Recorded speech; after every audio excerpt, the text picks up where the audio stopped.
Assalamualaikum, jangan lupa subscribe.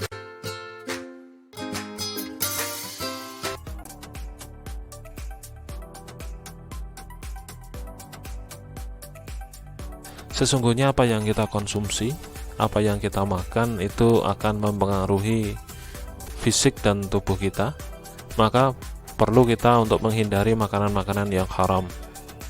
Makanan yang haram artinya adalah makanan yang dilarang dalam Al-Quran dan hadis. Setiap makanan yang dilarang atau diharamkan oleh syariat pasti ada bahayanya, dan ketika kita meninggalkannya maka pasti ada hikmahnya. Ada beberapa jenis makanan haram yang kita kenal dalam Islam. Makanan haram yang pertama adalah haram li dzatihi, makanan yang haram karena zatnya. Maksudnya adalah memang asal dari makanan ini memang haram. Nah, misalnya yang pertama adalah daging babi. Dijelaskan dalam surat Al-Baqarah ayat 173, sesungguhnya Allah mengharamkan atasmu bangkai, darah, daging babi, dan daging hewan yang disembelih dengan menyebut nama selain Allah. Ya, jadi daging babi dalam bentuk apapun itu haram. Seluruh makanan, minuman, obat-obatan, dan kosmetik yang mengandung unsur babi dalam bentuk apapun haram untuk dikonsumsi. Termasuk lemak babi yang dipergunakan dalam industri makanan yang dikenal dengan istilah shortening, serta semua zat yang berasal dari babi yang biasanya dijadikan bahan campuran makanan atau food addictive, hukumnya adalah haram. Untuk selanjutnya yang kedua, yang haram itu adalah darah. Darah yang mengalir dari binatang atau manusia haram dikonsumsi, baik secara langsung maupun dicampurkan pada bahan makanan karena dinilai najis, kotor, menjijikkan, dan dapat mengganggu kesehatan. Demikian juga darah yang sudah membeku yang dijadikan makanan dan diperjualbelikan oleh sebagian orang. Adapun darah yang melekat pada daging yang halal dan sulit untuk dihindari, sulit untuk dibersihkan, itu diperbolehkan. Yang selanjutnya, yang diharamkan itu adalah khamr. Zat khamr itu memang diharamkan. Khamr dapat dianalogikan dengan makanan atau minuman yang bisa menimbulkan mudarat, merusak badan, akal, merusak moral dan akidah. Contohnya adalah narkoba dengan segala jenis dan macamnya. Allah berfirman dalam surat Al-Maidah ayat 90, wahai orang-orang yang beriman, sesungguhnya minuman keras, berjudi, berkorban untuk berhala, mengundi nasib dengan panah adalah perbuatan keji, termasuk perbuatan setan. Maka jauhilah perbuatan itu agar kamu beruntung. Surat Al-Maidah ayat. Selanjutnya, yang nomor 4 adalah semua burung yang bercakar. Rasulullah SAW melarang memakan setiap binatang buas yang bertaring dan semua burung yang mempunyai cakar. Hadis dari Muslim. Yang dimaksud burung yang memiliki cakar adalah yang buas, misalnya adalah burung elang dan raja wali, sehingga ayam, merpati, dan burung semacamnya itu tidak haram dikonsumsi. Kemudian nomor 5, semua binatang buas yang bertaring. Maksudnya adalah semua binatang buas yang bertaring dan menggunakan taringnya untuk menghadapi dan memangsa manusia dan binatang lainnya, maka hukumnya haram.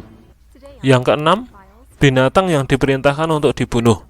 Ada 5 binatang yang diperintahkan untuk dibunuh karena termasuk binatang yang merusak dan membahayakan.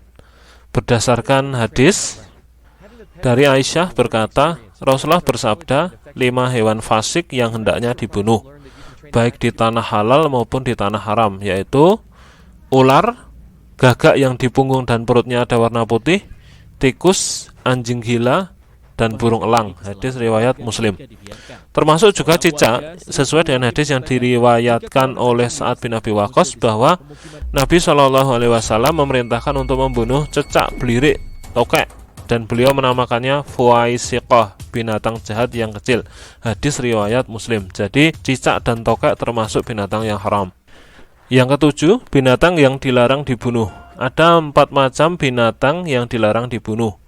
Binatang tersebut telah disebutkan dalam hadis yang diriwayatkan dari Ibnu Abbas. Beliau berkata, Rasulullah SAW melarang membunuh 4 hewan: semut, tawon, burung hudhud, dan burung surot.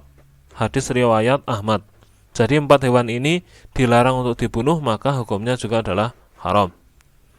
Yang kedelapan, binatang yang haram untuk dimakan adalah binatang yang buruk atau menjijikkan.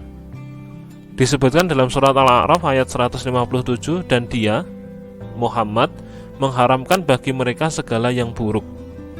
Tapi kriteria buruk dan menjijikkan itu pada setiap orang dan tempat berbeda-beda.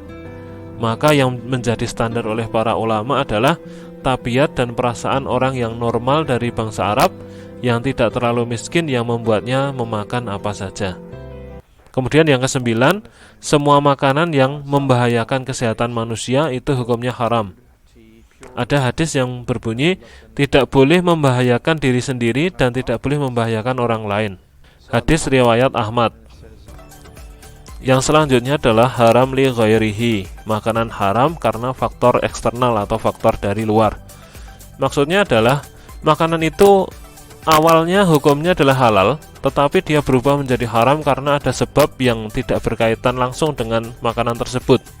Misalnya adalah yang pertama bangkai. Pada awalnya hewan itu adalah hukumnya halal, tetapi ketika dia matinya tanpa disembelih dengan cara yang syar'i sesuai dengan syariat Islam, maka hukumnya adalah haram. Misalnya ada hewan buruan yang dia mati, tercekik, kena pukulan, jatuh dari tempat tinggi, ditanduk hewan lain, dimangsa binatang buas, disetrum, atau dia adalah potongan anggota tubuh hewan, maka itu adalah haram. Hewan yang menjadi bangkai yang halal itu hanya ada 2. Yang pertama adalah bangkai ikan dan yang kedua adalah bangkai belalang. Nah, termasuk adalah janin dari hewan yang disembelih itu adalah halal. Selain bangkai, makanan halal yang dihukumi haram karena faktor dari luar adalah binatang yang disembelih tanpa membaca bismillah atau yang disembelih untuk selain Allah. Termasuk adalah makanan yang diperoleh dengan cara yang dolim, misalnya dari hasil mencuri, hasil korupsi, merampok, maka hukumnya haram. Selain itu, makanan halal yang tercampur dengan najis juga dihukumi haram.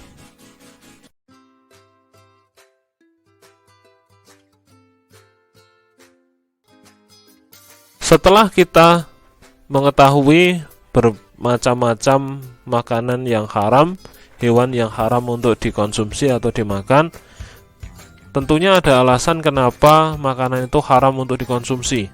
Ada alasan makanan itu tidak boleh kita makan.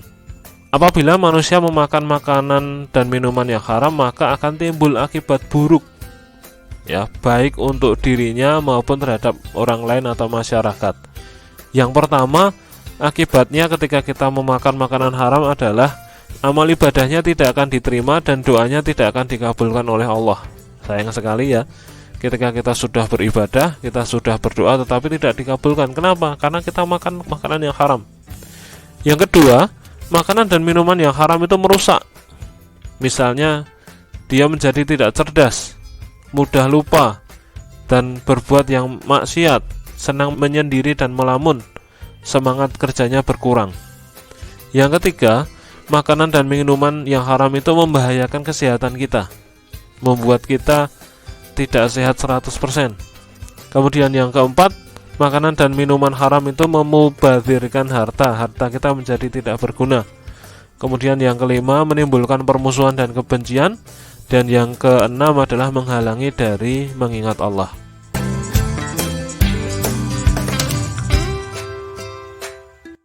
Untuk selanjutnya, bagaimana cara kita agar menghindari makanan atau minuman yang haram?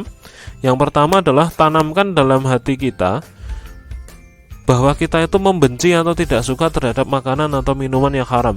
Dari dalam diri kita tidak suka. Dari diri kita benci pada makanan atau minuman yang haram. Setelah itu yang kedua, hendaknya kita juga tahu, kita punya ilmu makanan yang haram, minuman yang haram itu yang mana saja. Ya, kita harus memahami. Yang ketiga, jika kita ragu-ragu makanan ini hukumnya halal atau haram, sebaiknya kita bertanya pada orang yang tahu. Kita bertanya pada ustadz, kita bertanya pada ulama, makanan ini halal atau haram untuk kita konsumsi. Yang selanjutnya, Kita harus berhati-hati terhadap makanan atau minuman yang telah diolah atau dalam kemasan. Pastikan bahwa makanan atau minuman itu sudah mendapat sertifikasi atau label halal, ya, itu yang berasal dari MUI, Majelis Ulama Indonesia. Kemudian selanjutnya, tanamkan keyakinan dalam diri kita bahwa makanan dan minuman yang haram itu akan merusak dan membahayakan jiwa. Jadi kita harus meyakini dalam hati makanan atau minuman yang haram itu akan membahayakan kita, jiwa kita, maka kita nanti akan menghindarinya. Dan yang terakhir adalah kita menjauhi pergaulan yang mengarah pada makanan dan minuman yang haram. Kalau teman-teman pergaulan kita kok mengkonsumsi makanan yang haram, maka ya kita jauhi, kita tinggalkan. Itu saja yang bisa saya sampaikan. Terima kasih. Sampai jumpa lagi. Assalamualaikum warahmatullahi wabarakatuh.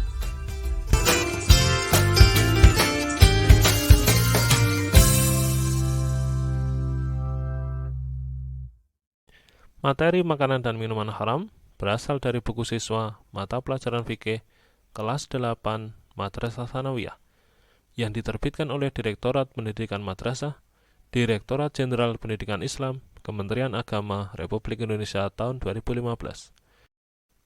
Assalamualaikum warahmatullahi wabarakatuh.